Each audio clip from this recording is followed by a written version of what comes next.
Shalom, meus amigos, uma boa noite a todos vocês. A maioria de nós comumente diz e repete que existem forças do mal agindo no mundo, as forças negativas, mas a grande maioria das pessoas que reconhecem a existência dessas forças não sabem nada a respeito de que forças são essas, de como elas operam no mundo. Na semana passada nós tivemos a oportunidade de estudar a Parashá Mishpatim, mas eu chamei a atenção durante a semana o fato de que essa é uma Parashá que traz 53 mandamentos da Torá. E é óbvio que aqueles que querem de fato dominar os conteúdos contidos na lei divina, no código de criação do universo que é a Torá, não é possível fazer isso passando aligeradamente pelos diferentes passuquins de cada parashiot. É preciso um estudo mais pormenorizado. Mas a verdade também é que é impossível para mim oferecer isso a vocês através de uma rede social como o YouTube. Mas eu quero, apesar de nós já termos iniciado o estudo da Parashá Trumá, que é a Parashá seguinte, a que estudamos essa semana, eu quero voltar atrás, eu quero voltar a Parashá Mishpatim, porque me interessa muito, no dia de hoje, tratar especificamente de um passuque que nos ajuda a entender de que forma as forças negativas atuam no mundo. E vocês logo vão entender por que dessa minha escolha, dessa minha opção. No dia de hoje eu quero dedicar o mérito desse estudo de Torá ao Rabino Avraham Ben-Heni, o rabino querido nosso, Avraham Ramovitz, criador, fundador, mestre, por mais de uma década e meia da plataforma Beit Arizon, que até os dias de hoje mantém todo o seu acervo de estudos disponível gratuitamente para as pessoas.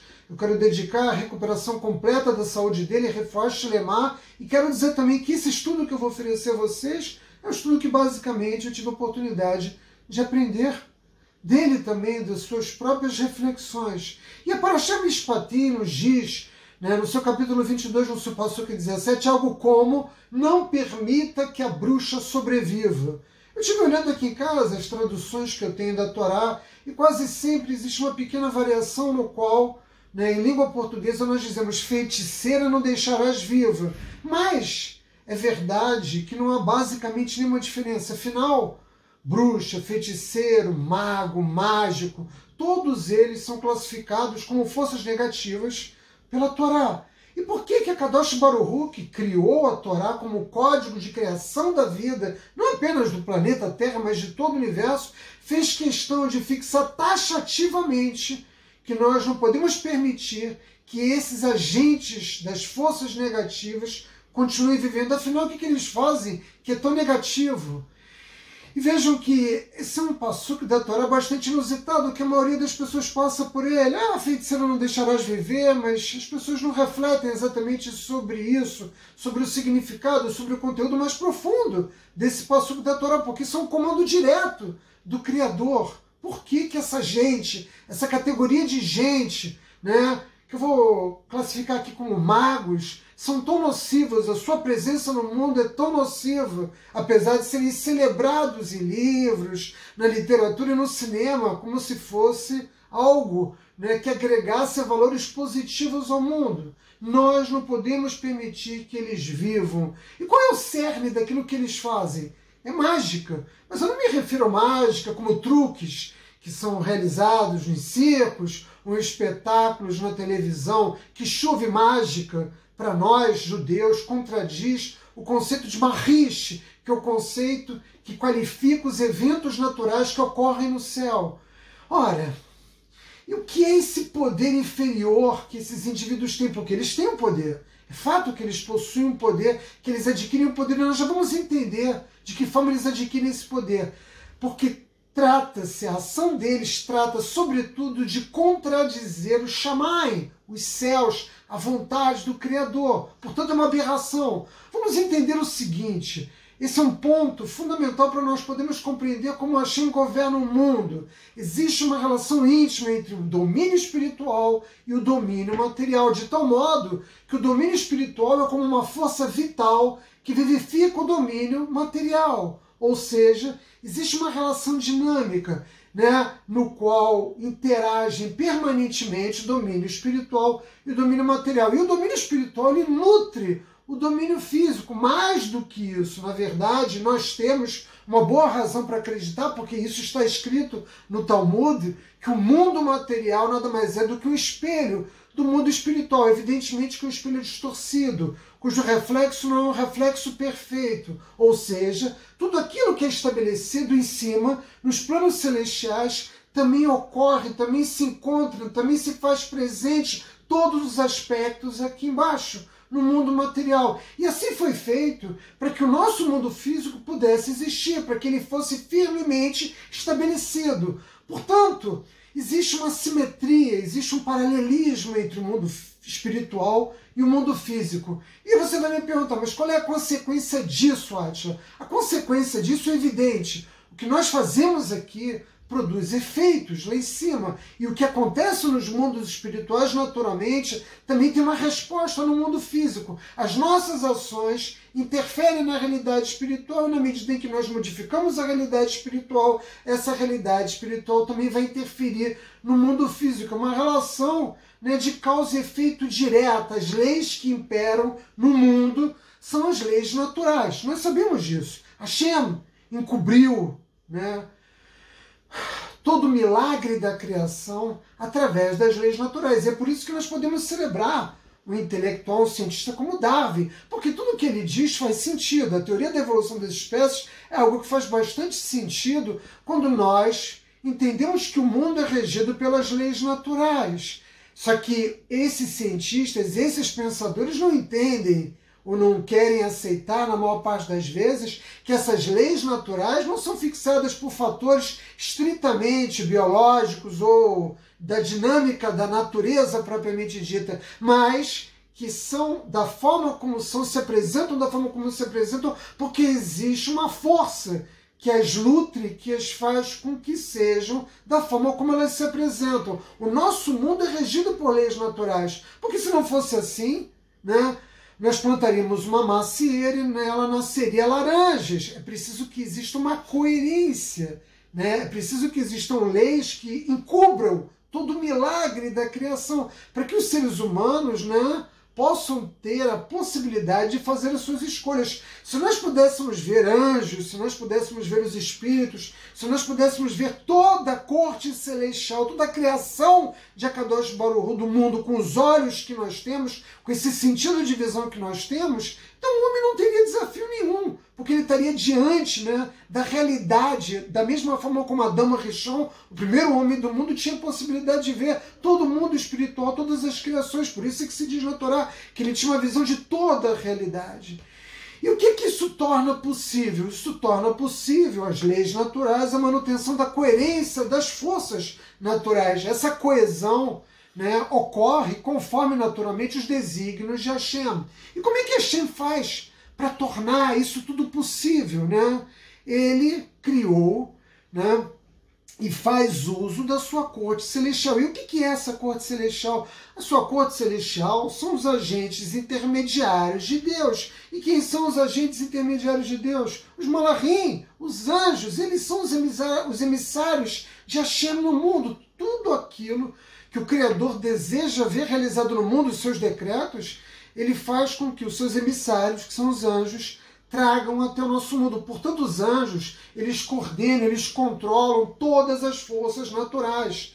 Para cada domínio natural existem anjos. Os mares, os rios, as florestas, as árvores, mesmo a menor folha de grama, existe um anjo responsável.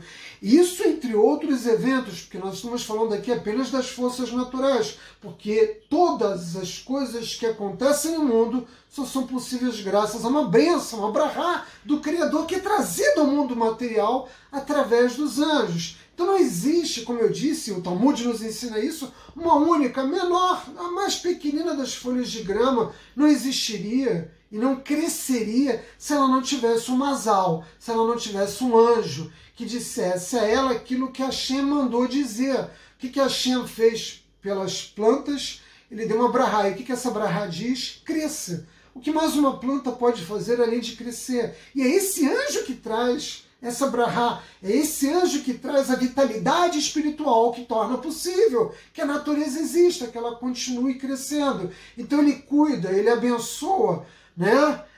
Vejam que as bênçãos, o decreto, É de Hashem. O anjo é apenas um emissário. E eles carregam, então, essas bênçãos do mundo físico ao mundo espiritual, tornando tudo possível. Sem essa bênção, nada cresce. Isso vale para tudo. Não é apenas para as forças da natureza. Se eu crio um negócio, pode ser uma ideia fantástica. Eu posso ser uma pessoa genial. Se o meu negócio não tem sobre ele a bênção do Criador, não vai crescer. Nada se desenvolve no mundo sem uma autorização celestial. Se a Kadosh Baruch Hu não der a sua autorização para que uma empresa tenha êxito, para que você tenha sucesso, enfim, para que as coisas aconteçam, as coisas não vão funcionar, porque é assim que funciona o mundo. Assim é a lei de Hashem. Uma pessoa que consegue, portanto, influenciar o Shammai, influenciar os céus, ela pode também influenciar e controlar algo no mundo físico.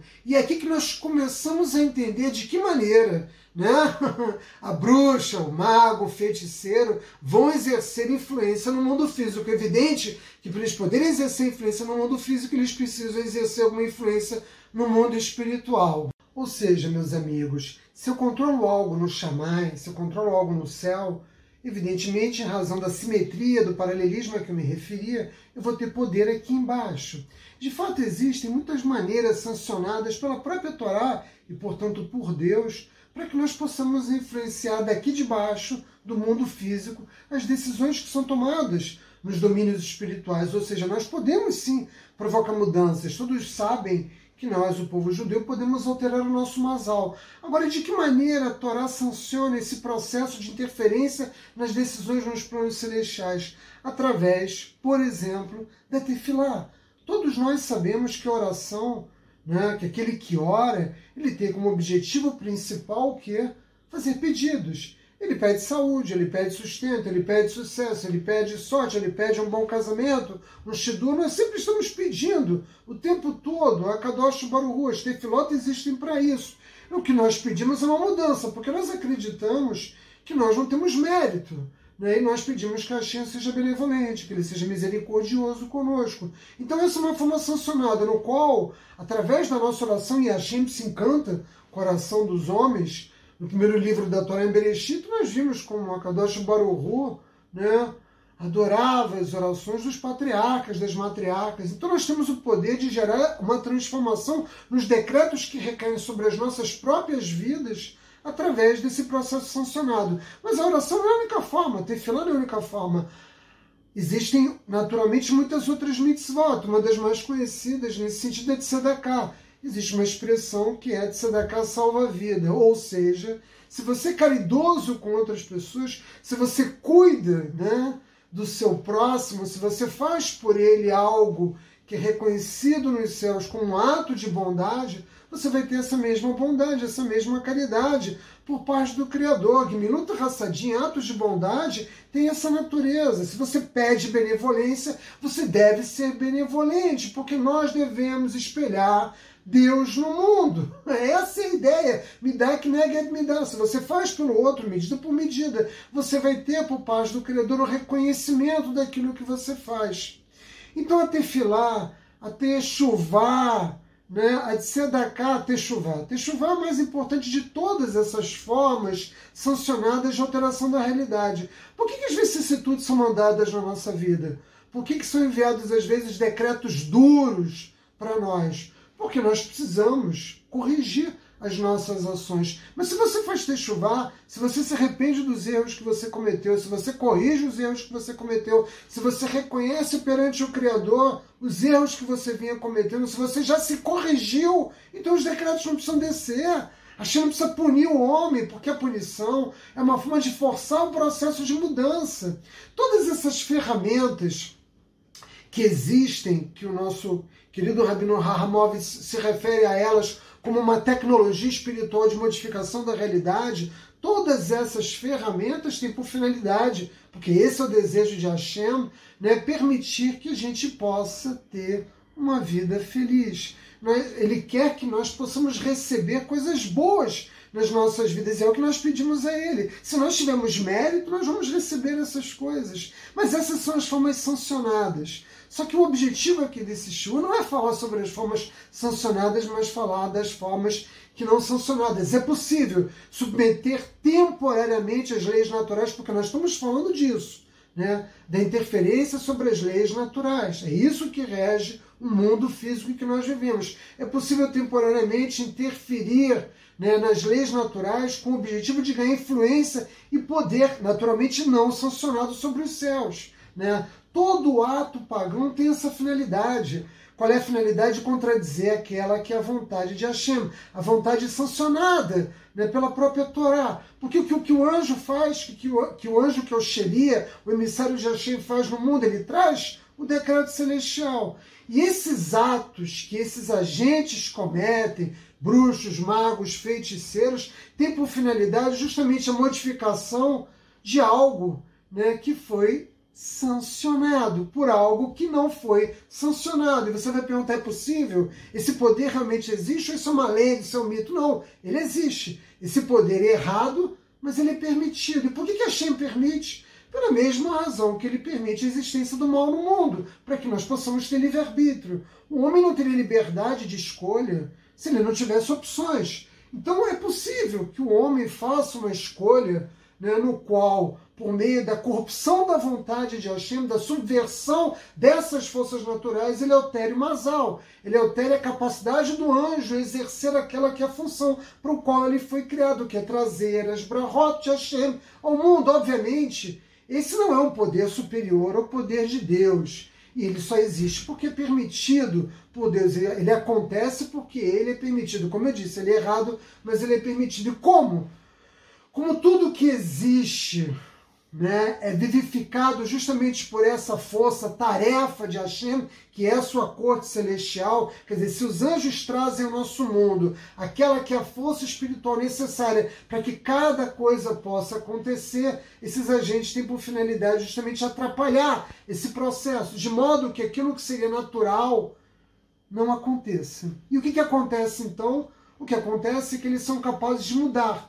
Eles são capazes de suspender de uma maneira limitada, de uma maneira temporária, essa força espiritual, esse Mazal que é trazido pelo anjo responsável por aquele elemento físico, né? Existem anjos que cuidam de estados, de governos, tem anjos que cuidam da natureza, né? Tudo que existe no mundo está sob a jurisdição de uma dessas forças angelicais, que constitui a imensa corte celestial de Hashem. O decreto celestial é intocável, mas a folhinha para crescer precisa da bênção de Hashem. E essas forças da impureza, essa tumá, né, essas forças negativas, interferem naquilo que é o cumprimento do desejo de Deus no mundo, meus amigos. É uma ação ilícita, a magia, né? Não a alegoria, né, da magia, mas a magia verdadeira, ela tem por finalidade se constituir justamente numa forma de dar acesso e manipulação, ainda que limitado,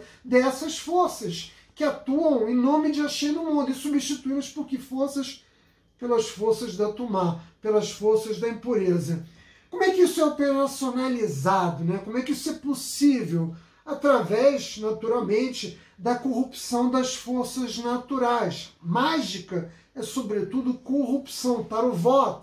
Acontece de uma forma, né, que no judaísmo nós chamamos de misturas inapropriadas, né, misturas indevidas. Essas misturas, e aí nós começamos já a trazer ao nosso imaginário a ideia do mago, a ideia do feiticeiro, essas misturas que eles promovem, né, de coisas que são proibidas, vão criar os elementos novos que, uma vez surgidos no mundo, vão ser utilizados para manipular essas forças. Basicamente, é dessa forma como isso funciona. Portanto, o que essas forças de impureza, o que essas forças negativas fazem no mundo é justamente o cruzamento de elementos físicos de uma maneira completamente estranha da Torá, ou seja, são unidas coisas que não foram designadas para isso. Qualquer pessoa que já tenha feito a leitura da Torá, que estude a Torá, sabe que existe uma quantidade imensa de leis que nós chamamos de leis de Kelaim, que são leis de misturas. Todos sabem que os judeus não podem comer carne com leite. Todos sabem que um judeu não pode usar uma roupa que tenha sido feita com mistura de linhas, por exemplo, de lã e de linho. Uma camisa para ser kasher, ela não pode ser produzida a partir de uma mistura de linhas. Todos sabem que na Torá está fixada a proibição de produzir alimentos agrícolas a partir da mistura de certas sementes. Todos sabem que mulheres e homens não podem se sentar nos mesmos lugares nas sinagogas. E eu poderia ficar aqui a noite toda lembrando as pessoas das proibições das misturas que a Torá estabelece. Eu acho que a mais conhecida de todas é aquela que produziu um animal híbrido, que é um animal negativo, que é a mula. A mula é o resultado da união de um cavalo e de um jumento. E a mula é um animal tão negativo que ele é estéril, ele não é capaz de se reproduzir. Ou seja, você perverte as leis naturais de cada uma das espécies para produzir algo novo. É importante lembrar que uma das razões pelas quais a Kadosh Baruch Hu lançou sobre a humanidade o decreto do dilúvio, naquelas que eram as sociedades pré-diluvianas, em razão justamente dessas misturas estranhas. Eles já promoviam cruzamentos errados, e essas misturas produziram aberrações na humanidade, produziram algo que é absolutamente proibido, não sancionado, portanto, pela própria Torá. O cruzamento de espécies que não podem se cruzar, como fixa a Torá, fazem surgir algo novo. O poder da impureza, o poder da Tumá, se concentra justamente nessa criação nova, ou seja, como resultado da corrupção da ordem natural. Porque, como nós estamos falando aqui desde o início, o mundo é regido pelas ordens, por uma ordem de leis naturais. E por que é tão negativo? O que acontece exatamente? Antes de mais nada, é preciso dizer, provavelmente vocês estivessem esperando que eu dissesse isso, Hollywood construiu um verdadeiro imaginário social a respeito desses personagens, no qual a bruxa sempre é caracterizada como uma mulher velha, que tem o nariz todo, com uma verruga na ponta, e ela mistura elementos incongruentes para produzir algo novo. É óbvio que isso é uma alegoria, mas é verdade que o princípio é que a mistura do que não deve ser misturado é proibida, e a base dessa alegoria é verdadeira, são princípios, são valores da Torá. E o que acontece quando nós temos no mundo a realização desses cruzamentos estranhos? O feiticeiro, naturalmente, vai muito além de misturar linho e lã para fazer uma camisa.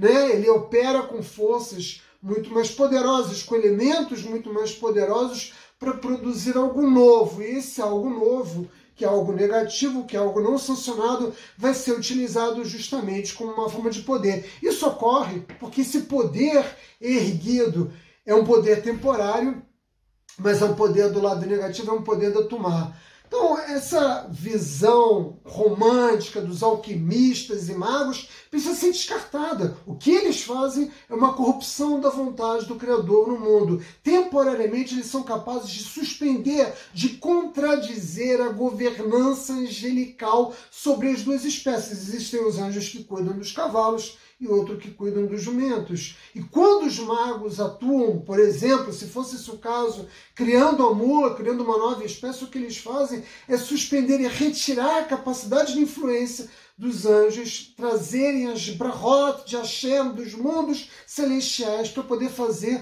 com que essas espécies cresçam e se desenvolvam segundo as leis naturais. Se Hashem quisesse que existisse a mula, se houvesse a intenção do Criador de permitir que esse animal existisse no mundo, ele já teria sido criado. A extinção dos dinossauros nos explica um pouco isso. Eles também foram resultado de um cruzamento proibido, de uma mistura estranha. E esse cruzamento, que é sobretudo uma contradição das leis espirituais, faz surgir esse terceiro elemento. E esse elemento surge e se ergue dessa união nociva que é promovida por esses agentes da impureza, e elas têm um poder temporário sobre, influenciando a governança, justamente que está sendo executada pelos anjos sobre aquelas duas espécies originais. Esse elemento espiritual, na prática, vai acabar sendo usado justamente para a prática de atos negativos. E é daí que vem o poder dessas desses pagãos. É daí que vem o poder desses agentes da citrarra, do lado negativo, que Deus não permita. É verdade, são influências limitadas de um poder inferior que exerce uma influência temporária, mas mesmo assim são proibidos. Vejam, um judeu, ele não pode buscar uma cura, né, numa curandeira, né, que faz uma beberragem misturando ervas. Por quê?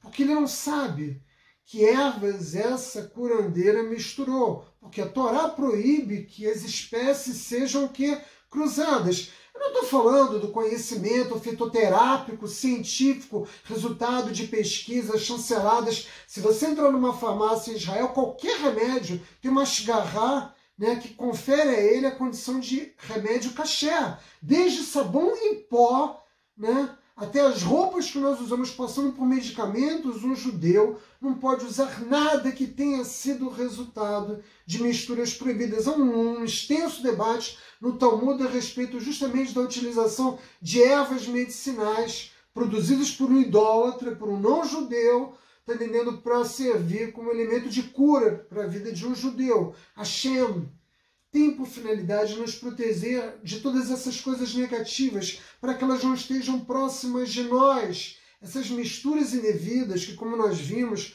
podem se dar nas roupas, naquilo que nós comemos. Você vai dizer, mas Átila, você fez techuvá aos 40 anos de idade, você não comia lá um egg cheeseburger? Claro que eu comia. Evidente que eu comi, você não está vivo. Que mal isso fez a você?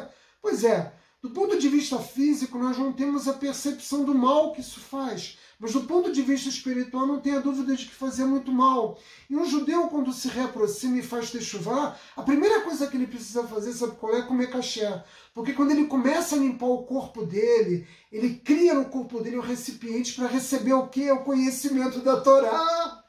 Se nós não nos limpamos, se nós não nos santificamos, se não santificamos a nossa existência, nós não podemos receber a sabedoria divina, é uma condição básica. E colocar uma mezuzá na porta, e passar os tzitzit, e colocar o tefilim, fazer as orações, tudo isso vai santificando. E é por isso que nós judeus temos tantas leis de Kelaim, leis que nos explicam das misturas proibidas. São regras que têm por finalidade justamente evitar sofrimentos desnecessários. O prejuízo pode aparentemente não ser físico, mas ele certamente é espiritual. E cabe aqui, meus amigos, uma pequena observação, né? Um judeu temente a Hashem, né, que cumpre as mitzvot, que tem uma vida reta, íntegra, ele não tem por que temer a influência dessas forças negativas sobre a vida dele. Ele simplesmente não é afetado, né? Mas essas forças atuam no mundo. Eu, por exemplo, eu tenho sido vítima de ataques permanentemente de forças negativas. O trabalho que eu realizo, eu tenho plena consciência de que é objeto, né, de ataques espirituais, porque a luz que nós produzimos através desse midrash virtual, a luz da Torá que nós fazemos resplandecer através do trabalho que eu realizo com as pessoas que colaboram com esse trabalho, né, são odiosas aos olhos das forças de impureza. Há 2 semanas que eu não consigo gravar o shiur depois do Shabat, e foi por isso que eu decidi hoje gravar esse shiur, para dizer a vocês que é preciso combater a ação de bruxos, feiticeiros, magos, de todos aqueles que contradizem aqueles que são os decretos celestiais. Isso nos dá a proteção do Ribono Shel Olam, do Mestre do Universo. Saibam de algo que esses feiticeiros deveriam saber, que essas forças, no final, elas acabam sempre se virando contra o feiticeiro. E todos nós conhecemos muitas histórias de como eles terminam sempre muito mal. Portanto, não se meta nisso, não se envolva nisso, santifique a sua existência, meu amigo. Vai!